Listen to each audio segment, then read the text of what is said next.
Şimdi Ramazan deyince ilk akla gelen Kur'an-ı Kerim'dir.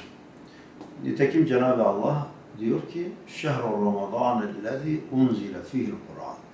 Ramazan ayı öyle bir aydır ki içinde Kur'an nazil olmuştur. Kur'an inmiştir. Esasen Ramazan ayının fazileti kazanmasının sebebi nedir? Kur'an'dır. İçinde Kur'an indiği içindir. O halde Ramazan ayında sık sık Kur'an-ı Kerim'i okumalıyız.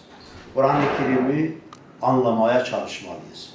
Kur'an-ı Kerim bizim kitabımızdır. İnanmak durumunda olduğumuz o kitabı bilhassa Ramazan'da okumalı ve Ramazan'a mahsus olan bir sünnet var, mukabele. Mukabelelere de çok iyi mukabeleyi takip etmeliyiz. Özellikle bizim bu camilerimizde, bütün camilerimizde mukabele okunmaktadır.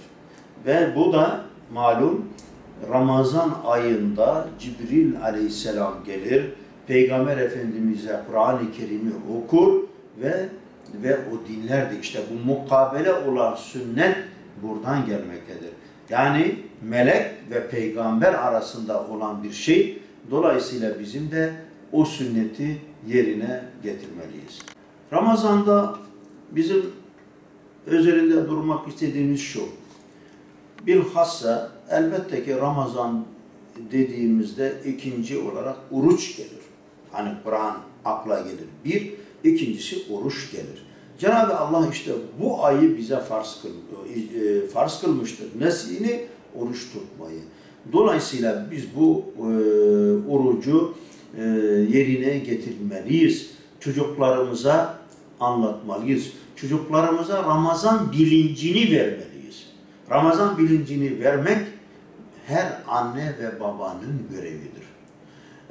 Ve şunu da söyleyelim, Ramazan'daki tavsiyelerimiz şu. Bazı kardeşlerimiz var diyebilirler.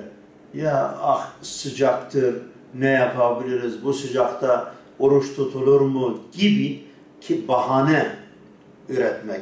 Ama unutmayalım, cehennem ateşi bu sıcaklıklardan çok çok daha şiddetlidir. Eğer cehennem ateşine dayanabilen varsa buyursunlar, oruç tutmasınlar demiyorum yine de, ama unutmayalım, cehennem ateşi daha sıcaktır. İşte Ramazan ayı aynı zamanda bir sabır ayıdır ve bir terbiye ayıdır, talim ayıdır.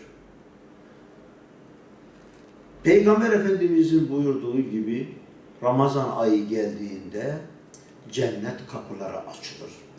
Cehennem kapıları kapanır. Ve cennette öyle bir kapı vardır ki sadece ve sadece oruçlu olanlar o kapıdan girerler. Bir. İkincisi bir de sabır ayı. Sabırlı olmak lazım. Sabırlı olmadan orucumuzu tutamayız. Sabır edemeyiz. Ve bunu mutlaka her Müslüman bunu aklından çıkarmamalıdır. Mevsim sıcak. Haliyle ister istemez bir sıkıntı, bir zorluk insan çekebilir. Fakat biraz önce dediğim gibi bu bir sabırdır. Sabır ayıdır, talimidir. İnsan kendini ona göre alıştırmalıdır. Ve şunu da unutmamamız lazım. Cenab-ı Allah genelde her yapılan ibadetin karşılığını belirtmiştir. Bir sevap işlediğiniz, bir hayır iş yaptığınız zaman 10 katını verebilir, 20 katını, 27 katını verebilir. Ama Cenab-ı Allah oruç için bunu açıklamamıştır. Ve diyor ki oruç benim içindir ve onun mükafatını ben vereceğim. Hele bu sıcak günlerde, bu sıcak mevsimde tutulan orucun elbette ki sevabı da kat daha fazla olacaktır. Ve unutmayalım, oruç bir kalkandır. Günahlara karşı bir kalkandır ve her Müslümanın o kalkanı giymelidir. Son olarak tavsiyem şudur. her anne ve baba çocuklarına Ramazan orucunu tuttursunlar. Demesinler bu daha çocuktur, küçüktür, tutamaz demesinler. Cenab-ı Allah zaten insana